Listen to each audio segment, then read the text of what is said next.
श्री आचार्य भक्ति करेक्शन करूँ।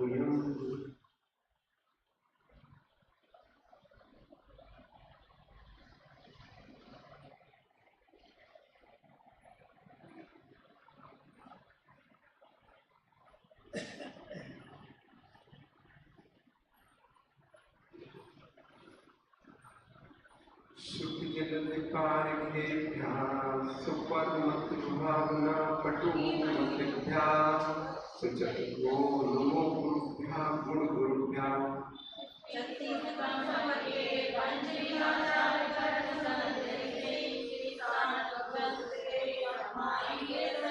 गुरुभक्ति संजीवेया तन संसार सायरम घोरम चिन्नति अग्निकम्मं जम्मं मरणं पावन्ति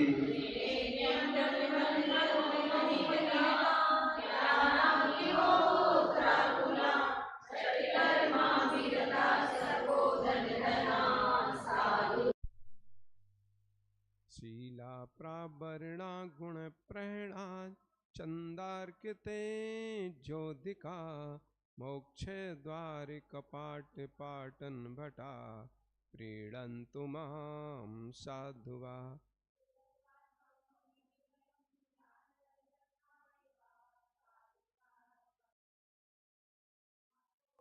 इच्छामि बंती आर्यभक्ति कौशको तच्चालुचौ सम्मणाण तमदर्चुत्ताणं पंचव्याचारणं आर्याणं आराधिशुद्धनाब्देशण उपध्यायणं तीरण कुलपारम राणम सभ्य सावण डिच्चकालम अंचे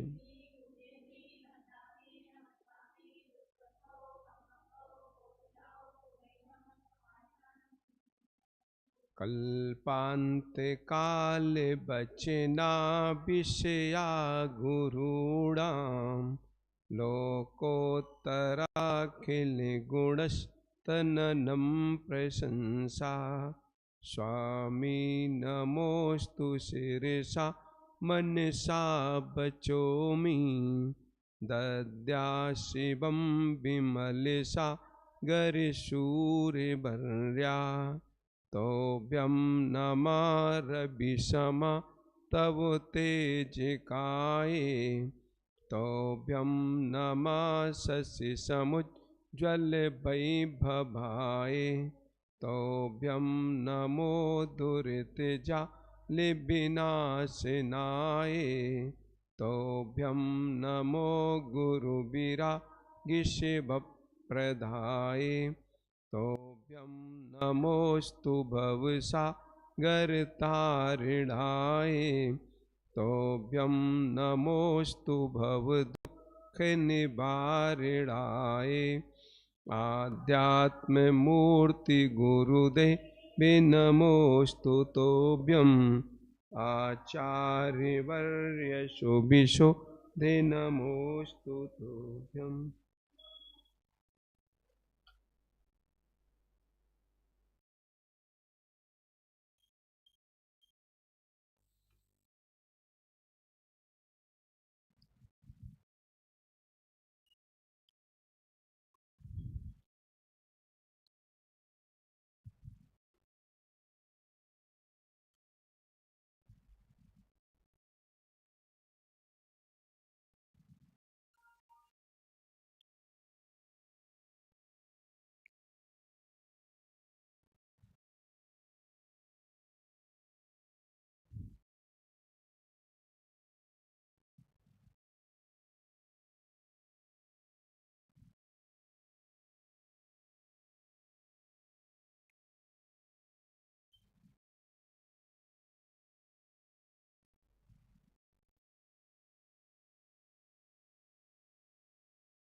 ओम नमः सिद्धेभ्यः शक्तिभ्येषु मैत्रीं गुणेषु प्रमोदं क्लिष्टेषु जीवेषु कृपापरत्वं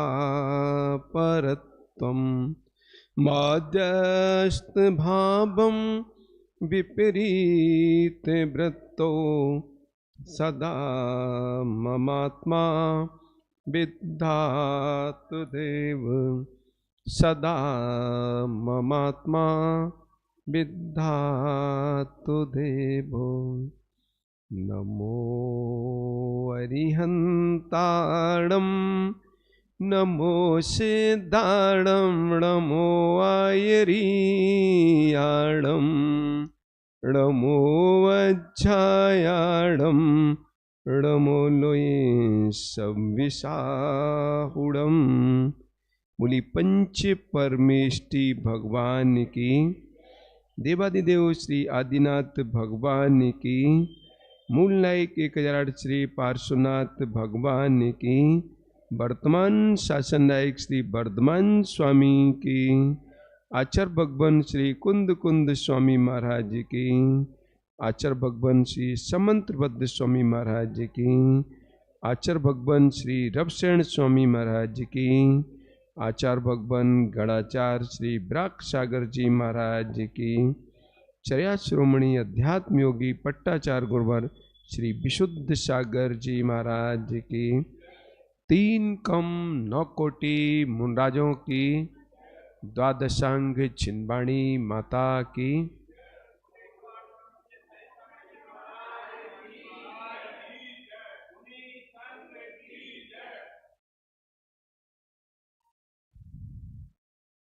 केवली भगवान कौन?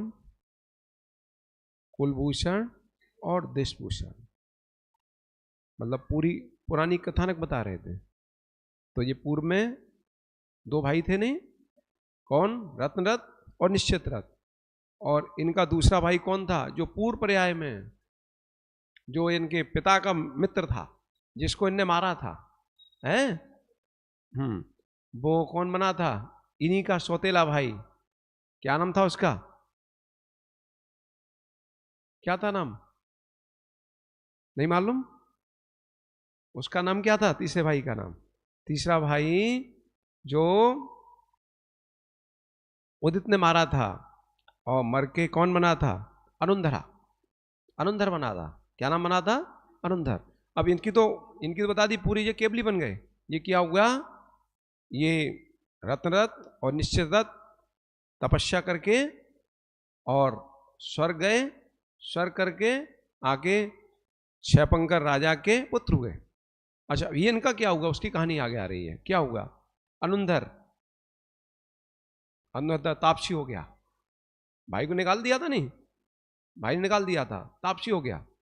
तो तापसी होके एक बार शिष्य समूह के साथ कौमुदी नगर गया और वहां सुमुख है, उनके राजा सुमुख,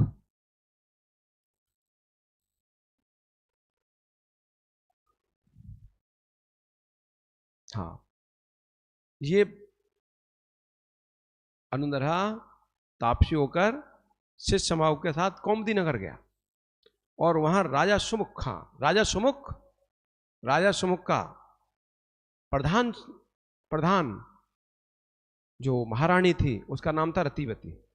उसका नाम था, मतलब अनेक रानियों में जो मुख्य रानी थी उसका नाम रतवती था।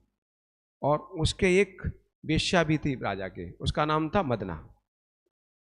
एक बार क्या हुआ, ये तापसी अनुंधर अपने पूरे शिष्य समूह के साथ उसी नगर में थे। तो देखा राजा ने कि जो बहुत तपस्वी है, और अपनी सभा में एक बार कह रहे, तो मदना भी बैठी थी, वेश्या जो थी वो भी बैठी, कह रहे थे ये साधु बहुत तपस्वी है, बहुत ज्ञानी है। परंतु जो मदना थी वेश्या, एक बार साधु मुनि भगवंत साधु दत्त मुनिराज के दर्शन किए और चरणों में बैठ के सम्यक प्राप्त कर लिया। वेश्या ने सम्यक प्राप्त कर लिया। तो वो कहती है कि राजा से, राजा ये तो सब ढोंगी हैं, ये कोई तपस्या पैसा नहीं करते। तो राजा को क्रोध आ गया, तुम निंदा करते हो, क्रोध आ गया। वो कहती है क्रोध मत करो, आप तो देख लो कुछ दिन में जो हमारे चरणों में लौटता मिलेगा। जिसको साधु कह रहे हो आप थोड़ा धैर्य रखो, ये साधु ही हमारे चरणों में लौटता मिलेगा। और मदना कह के चली गई। उसने क्या किया, उसकी बेटी थी नागदत्ता, नागदत्ता को समझा दिया, रूपवती थी, यौवन से भरी थी, समझा दिया। और जहां तपस्वी तपस्या कर रहे थे, कौन,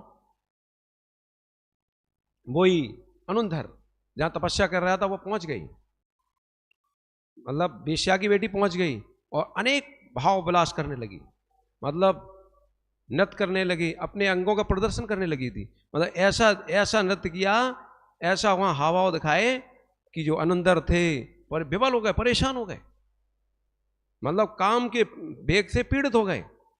और कहते हैं, हे बाले तू कौन है, तू कौन है, और यहां इस संध्या काल में क्यों आ गई, यहां तो कोई आना पसंद नहीं करता, तू यहां क्यों से आ गई। वो कहती है, क्या कहूं मैं, मेरी मां ने, मेरा कोई गलती नहीं थी फिर भी घर से निकाल दिया है, मेरी मां ने कोई गलती ना होने पर भी निकाल दिया है, मैं तो आपके चरणों में आई हूं, अब मैं आपके चरणों में रहना चाहती हूं, मैं चाहती हूं कि मैं तो क्या पीला चोला पहन के आपके चरणों में आपके समान ही तपस्या करूं, आप तो मतलब जीवों के कल्याण करने वाले हो, आप तो जो है महाकरुणाशाली हैं, मैं तो आपके चरणों में रहना चाहती हूं, बस आपकी आराधना, मतलब आराधना करके, आपकी सेवा करके ही मैं जीवन निकालूंगी। तापसी तो विफल हो ही रहा था। वो कहता है, आप कैसी बात करते हो, आप तो प्रसन्न हो जाओ, प्रसन्न हो जाओ, प्रसन्न हो जाओ, और मैं तो आपका जीवन भर सेवा करूंगा, मैं आपकी जीवन भर सेवा करूंगा। और अभी तो कह ही रहा था, मतलब उस मदना वेश्या की जो बेटी थी उसके प्रति आकृष्ट होने बढ़ने लगा, तो वो मतलब जो है आत्मसम्मान के साथ कहती, भाई मैं अभी कुंवारी कन्या हूं, मैं अभी कुंवारी कन्या हूं, ये आपके लिए योग्य नहीं है, और तुम्हें यदि ज्यादा ही है तो हमारी मां रहती है, सामने भवन दिख रहा है, हमारी मां रहती है सामने भवन में, उसमें रहती है, आप तो उनसे बात कर लो, वो आपके समान ही बहुत करुणा से भरी हुई हैं, और वो तो अपने हाव भाव विलास दिखाई रही थी। काम से पीड़ित, मोह से पीड़ित कौन, अनुंधर चल दिया। जैसी संध्या काल हुआ, क्योंकि अभी तो साधु था नहीं, तो संध्या काल हुआ सही चल दिया, कहां, वेश्या के घर पर पहुंच गया, और पहुंच के कहता है, उससे कहता है, किससे, जो उसकी मां थी, मां से कहता है कि आप तो समझदार हैं, आप तो जो है मतलब जो है दयालु हैं, कौन, वेश्या से कह रहा है, और उसके चरणों में बैठ गया, झुक गया, और बेटी की याचना करने लगा।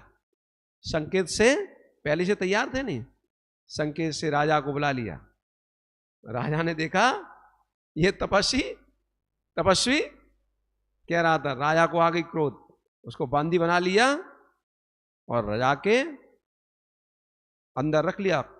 सुबह जब हुआ प्रातः काल हुआ, तो उसको अनेक यातना देते हुए नगर से निष्कासित कर दिया,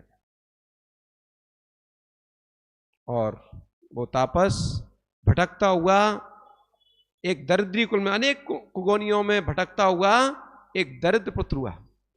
जब जन्मा तो कुछ समय बाद पिता की मृत्यु हो गई, पिता विदेश चले गए, और उसकी जो मां थी तो दूसरे देश के राजा ने आक्रमण किया, वो ही मृत्यु प्राप्त हो गई। जब बड़ा हुआ तो यहां भी तापसी हो गया, तपस्या करने लगा, और वहां से मर के यही अग्निप्रभ देव हुआ है जिसने उपसर किया है, ये वही है। और एक दिन क्या हुआ कि एक व्यक्ति ने केवली भगवान अनंतवीर के समूह शरण में पूछा कि भगवान, आप जैसा इस मुंसुबतनाथ भगवान के समय में और भी कोई ऐसा होगा, और कोई भवजीव होगा आप जैसे ही मोक्ष के साधना करेगा। अनंत वीर भगवान की केवड़ी वाणी खिड़ती, हाँ मेरे मोक्ष जाने के बाद कुलभूषण और देशभूषण दो महामुनराज तपस्या करके केवल को प्राप्त करेंगे। ये तो देव था नहीं, अग्निप्रभ देव, इसने सुन लिया। ये सोचता है मैं देखता हूं केवली की कैसी बाड़ी झूठी सही सत्यवाणी कैसे होती मैं देखता हूं, और ऐसा विचार करके चला गया। और एक दिन इधर दोनों कुलभूषण देशभूषण मुनराज बन गए, तपस्या में लीन थे।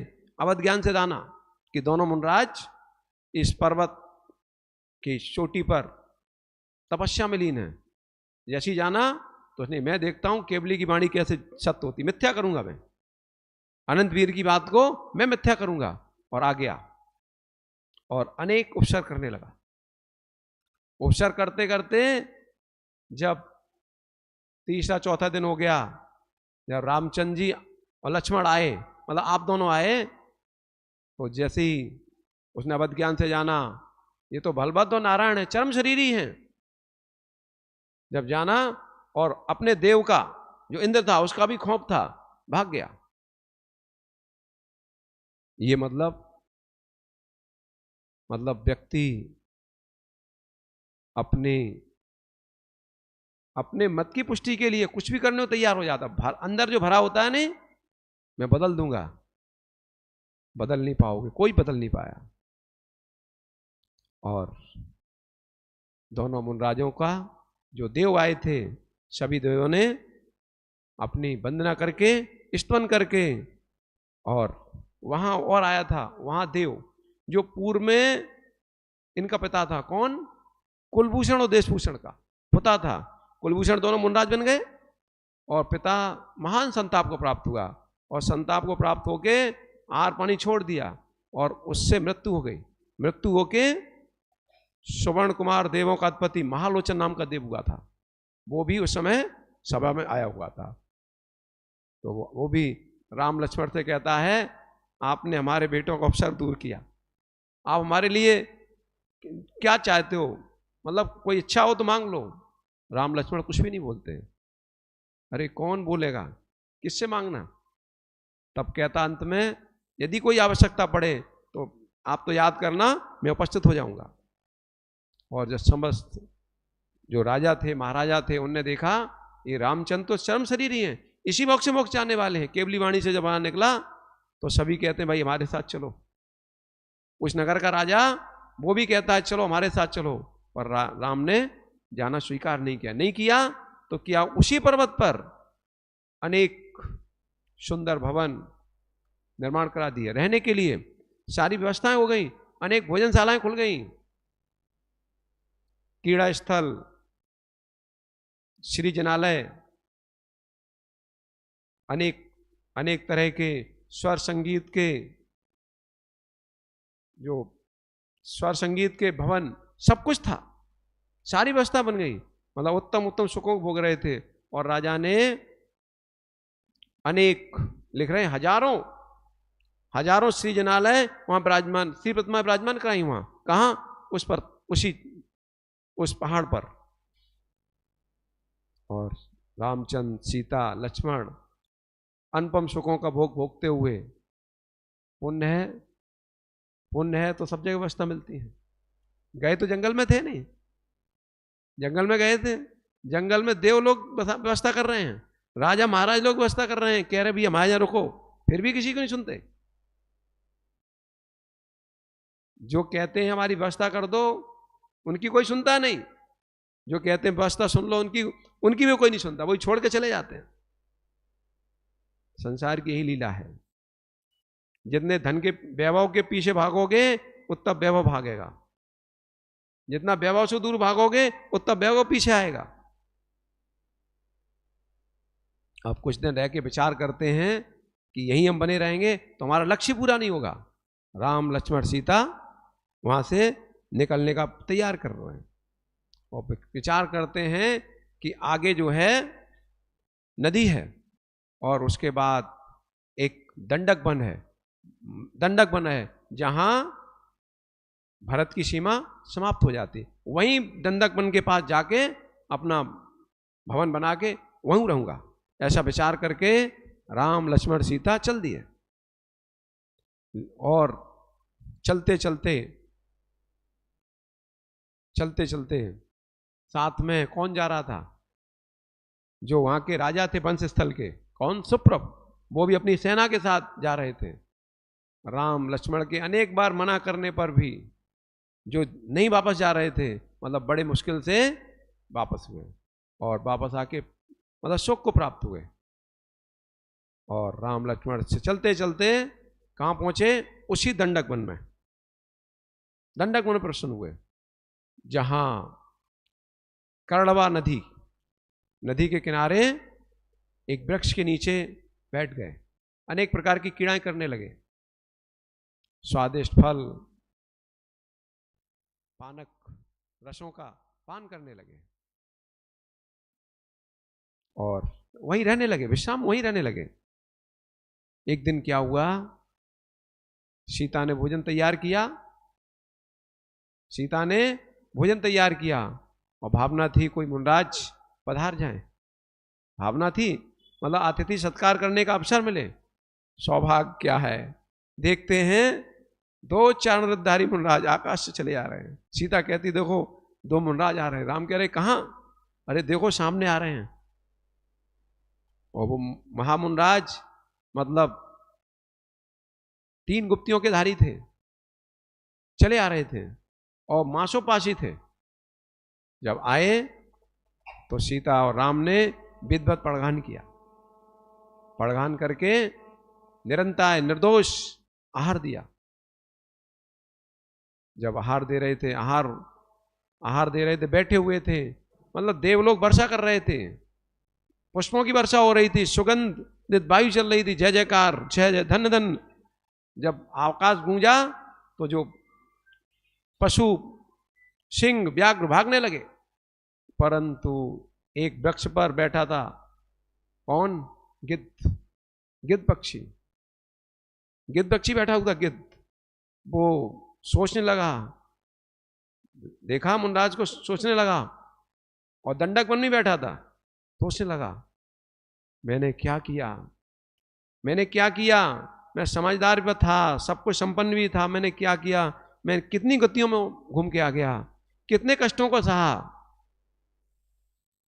ऐसा सोचते सोचते और जो गिद्ध था उतरा, कहां से? वृक्ष से नीचे उतरा और वृक्ष से उतरे पहुंच के और पहुंच गया जहां मुनराज, दोनों मुनराज और सीता राम बैठे थे, वार्ता कर रहे थे। और जाके क्या किया, जाके उसने पहुंच गया तो सीता भगा रही, भैया भगाओ, हटा रही है, पर वो भग नहीं रहा। उसने क्या किया, जो चरणोदक था मुनराज का, पीने लगा और देखते देखते उसकी काया रत्नमयी हो गई, स्वर्णमयी हो गई। देख के राम लक्ष्मण आश्चर्य क्या, और इतना ही नहीं, गृह नृत्य करने लगा। अब कहते हैं सीता, मुनराज से सीता कहती है, भगवान ये मांसाहारी पशु, मांसाहारी पशु यहां आके शांत कैसे बैठ गया, और इसकी तो काई पलट हो गई, ये क्या है? तब कहते हैं महामुनराज, हे सीते, हे रघुनंदन, ये महाप्रतापी इसी स्थान का राजा था, राजा महाराजा था, दंडक बन गया। ये दंडक नगर था एक समय में, दंडक नगर था, और इसका महाप्रतापी राजा था, इसका चारों ओर राज फैला हुआ था, महान वैभवशाली, अनेक महाविभूतियों को धारण करने वाला ये राजा था। एक दिन क्या हुआ, इसी दंडक वन में, मतलब ये वन नहीं था, पहले नगरी थी। एक दिन राजा जा रहा था, इसकी जो रानी थी, महारानी, वो क्या थी, परिव्राजक साधुओं से रागी थी, अनुरागी थी। एक दिन क्या हुआ, राजा जा रहा था, जंगल से, तो देखता है एक वीतराग तपोधन शांत कायस्थ मुद्रा में खड़े हैं। और इसने क्या किया, एक मरा हुआ सर्प लेके डाल दिया महामुनराज के गले में, एक मरा हुआ सर्प डाल दिया। मुनराज ने नियम लिया, जब तक ये सर्प नहीं निकलेगा तब तक काय उत्सर्ग, काय का उत्सर्ग। समाधि लेके खड़े हो गए। अनेक जीव, चींटियां, अनेक प्रकार के जीव चढ़ने लगे, शरीर खाने लगे, पर मुनराज तो ध्यान में थे। मतलब कई रात निकल गए, कई दिन निकल गए। एक दिन वहां से एक पथिक निकला, उसने देखा ये क्या, उसको करुणा आ गई, दया आ गई, और देखा, उसने सर्प को निकाला। उसी समय वहां से वो दंडक राजा निकला। वो कहता है ये तुम क्या कर रहे हो? मेरे कोई किसी व्यक्ति ने सर्प डाल गया है और ये नरकों का दुर्गति का काम कर लिया उसने। महामुनराज ये तो ऐसे ही खड़े हैं, कितने दिन हो गए, कितना जीव, मतलब कितने जीव इनके ऊपर चढ़ गए हैं, कितने शरीर के खोखला कर दिया है। किसी जीव ने बहुत अपने लिए अनर्थकारी कर लिया। जब ये कहता है तो कष्ट, दुखित होता है कौन? दंडक राजा। और दुखित होते हुए वहां मुनराज की भक्ति करके, प्रणामों को शांत करते हुए, और मतलब मुनराज के प्रति आस्था बढ़ गई, श्रद्धा बढ़ गई, और वहां से घर चला आया। एक दिन देखा क्या, अब परिणति बदल गई थी। जो दिगंबर साधुओं का द्वेषी था वो आराधक बन गया। जब ये जानकारी मिली एक परिव्राजक को, जो परिव्राजक साधुओं का, वो क्या था, रानी के साथ गुप्त रूप से समागम करता था। जो परिव्राजक था वो गुप्त रूप से महारानी जो थी उसी का समागम करता था। जब उसको जानकारी मिली कि राजा तो मतलब जैनियों का, मुनिराजों का भक्त हो गया है, उसको क्रोध आ गया, गुस्सा आ गया, क्योंकि शक्ति तो उसके पास थी नहीं, पीछे से गुस्सा आ गया। वो क्या करना चाहिए? तो उसने क्या किया, राजा से तो मानेगा नहीं, उसने क्या किया, मुनि का वेश बनाया। परिव्राजक ने मुनि का वेश बनाया, और मुनि का वेश बना के जो महारानी थी, महारानी के साथ व्यभिचार किया। करता तो पहले ही से था, और दुनिया में उसका फैल गया। जब फैल गया तो राजा को जानकारी मिली, तो राजा ने कि मुनराज ऐसे ही होते हैं क्या? ऐसे मुनराज होते हैं क्या? मतलब निर्गंध रूप दिखा के और चला गया। वो सोचने लगा, मंत्री सही कहते थे, हमारे मंत्री ऐसे ही सही कहते थे, ये दिगंबर मुनि सब ढोंगी होते हैं, सही कहते थे। और क्रोध आ गया, आज्ञा देता है कि जितने मुनराज हैं सभी को घानी में पेल दो, सारे मुनराजों को घानी में पेल दो। मतलब जो सेवक थे ला ला के पकड़ के, मतलब मुनराज थे, पूरा संघ था, महामुनराज थे, सभी को घानी में पेलने लगे। मतलब सबको नष्ट कर दिया, सारे मुनराजों को। पर एक मुनराज उस समय बाहर थे, वो नगर में वापस आ रहे थे, नगर में प्रवेश कर रहे थे। तो एक दयालु व्यक्ति ने कहा, अरे भगवान मत जाओ उधर, कहाँ जा रहे हो? यहाँ सारे मुनराजों को राजा ने घानी में पेल दिया है, आप मत जाओ। जब सुना तो क्रोध की ज्वाला धधक गई, मुनराज के क्रोध की ज्वाला धधक गई। कहते हैं संपूर्ण मुनराजों को नष्ट कर दिया इस राजा ने, धधक गई, मतलब आंखें लाल हो गई, क्रोध से रक्त हो गई। और हा शब्द निकला मुख से, हा शब्द क्या निकला? अग्नि का ज्वाला था। हा शब्द ही अग्नि का ज्वाला था, मतलब पूरा दंडक नगर था भस्म हो गया, पूरा दंडक वन भस्म हो गया। और ये राजा भी मृत्यु को प्राप्त हुआ, अनेक कुगतियों में घूमता हुआ, अनेक कुगतियों में घूमता हुआ। ये कौन हुआ है? गिद्ध पक्षी हुआ है। इसको आज बोध आ गया, बोध। आज प्रणाम शांत थे तो बोध आ गया, अपनी गलती का एहसास हुआ है, मैंने गलती की है। ये वही जटायु है।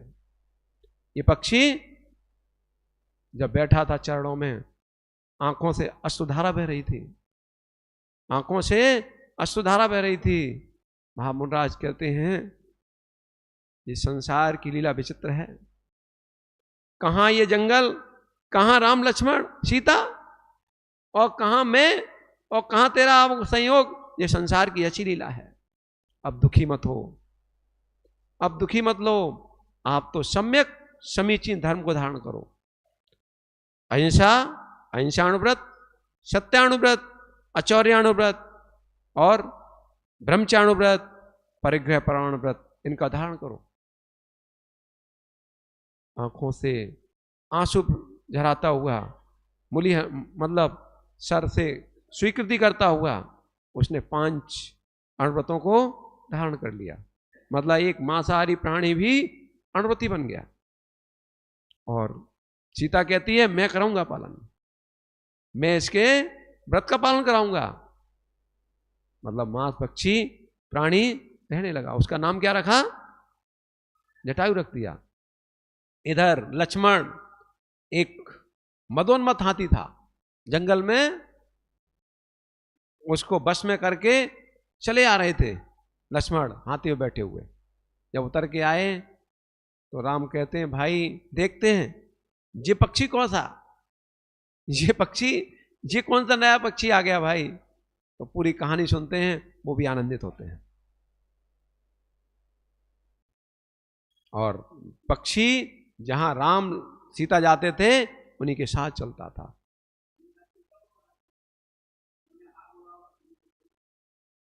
बस हो गया, मतलब पूरा दंडक वन साफ हो गया। और ऐसा कथन नहीं आया कुछ ऐसा, ठीक है, कथन नहीं आया, ठीक है। जितना कथन आया उतना वैसे सामने है। दंडक वन में पूरा जंगल हो गया, जंगल, पूरा दंडक वन जंगल हो गया। ये वही दंडक वन है। स्मृति आ गई। क्या हो गया? हाँ, साथ रहता था, साथ। अरे पुण्य होता, सारी व्यवस्था बन जाती है। अरे लाखों करोड़ों वर्षों पहले की बात है, कोई आज की बात नहीं है। जो रामचंद्र जी की कहानी है जी, आज की बात नहीं है, लाखों करोड़ों वर्ष पूर्व की है, ठीक है। चौथा काल कितना? एक कोड़ा कोड़ी सागर का। हालांकि ये तो अंत के हैं, फिर भी लाखों करोड़ों वर्ष पूर्व का काम है, छोटा मोटा नहीं है। और रामचंद्र की आयु कितनी थी? बहुत थी, छोटी मोटी आयु नहीं थी। देखो 22वें तीर्थंकर कौन से? नेमिनाथ, उनकी आयु कितनी थी? 1000 वर्ष की। शरीर की ऊंचाई, शरीर की ऊंचाई कितनी थी? 10 धनुष, 10 धनुष की। उसके पहले नमीनाथ की 15 धनुष की, और मुनिश्वरनाथ की 20 धनुष की। बहुत अंतर है भैया, बहुत बड़ा काल है। अब देखो आदिनाथ की बात करो आप, तो आदिनाथ का शासन कितना चला मालूम है? एक कोड़ा कोड़ी सागर होता है नहीं, एक कोड़ा कोड़ी सागर में 50 लाख कोड़ा कोड़ी सागर तक इनका राज चला है। किनका? आदिनाथ का काल चला है। राज नहीं, काल मतलब तीर्थंकर काल। उसके बाद अयतनाथ जन्म लिया है। ठीक है भैया, समय हो गया, कल प्रचार करेंगे। बोलिए आचार्य विश्वेश्वर सागर जी महाराज की।